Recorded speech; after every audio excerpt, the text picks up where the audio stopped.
Recognize the gentleman from the gentleman from the great state of Pennsylvania, Mr. Mackenzie. Thank you, Mr. Chairman, and it is truly an honor to be a member of the Homeland Security Committee, where we deal with so many important issues on a daily basis. And the breadth of the topics that we are faced with dealing with and discussing is quite extensive. I look forward to continuing the work of this committee on a wide range of issues, some of them raised here today, as we move forward. But the topic at hand is the failings of the Biden administration and how NGOs facilitated the Biden border crisis, where millions of people entered our country illegally during those 4 years. Within that, there was a subset of children. 300,000 children were not effectively monitored, and their whereabouts were sometimes unknown. That was questioned by my colleagues on the other side of the aisle, and fact checks were done on that. And what did the fact checks come back with? They said, well, you know, the 300,000, it wasn't that they were effectively monitored, but there were just 32,000 who didn't show up for a court case.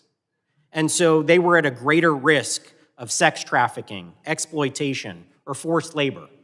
32,000 children who are left vulnerable. And my colleagues on the other side of the aisle don't want to ask a single question about that. They don't want to talk about that topic. They want to sweep it under the rug. They want to turn a blind eye. They want to pretend that it didn't happen during the Biden administration because it is politically inconvenient. The welfare of children is something that they don't want to talk about all of a sudden because it happened under a Democratic administration. We have documented cases of rape of children, children working in extremely dangerous conditions, and those unaccompanied minors, when they went to do welfare checks on them, they're unaccounted for, simply gone.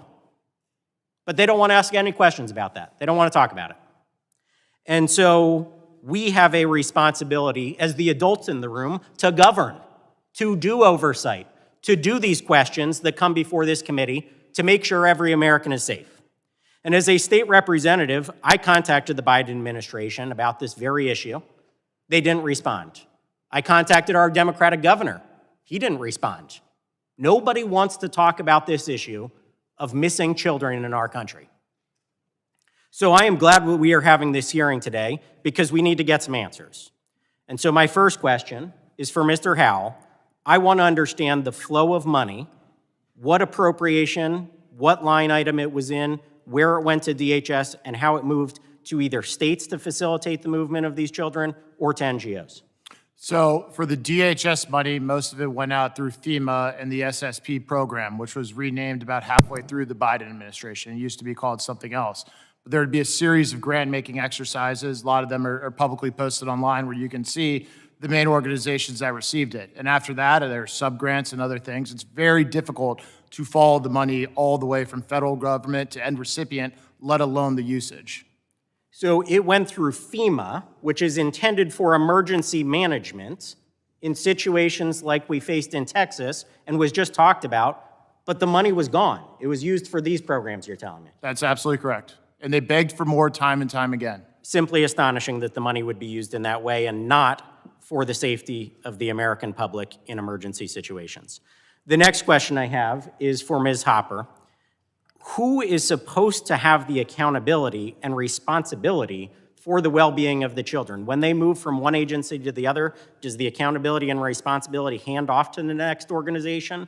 Or is it Homeland Security, since they did the initial intake, they're the ones who should be held ultimately accountable?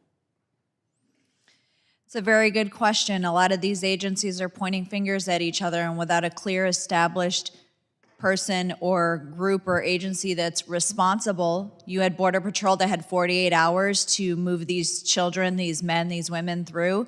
Then they went to HHS, which, depending on the situation, would outsource that responsibility to NGOs.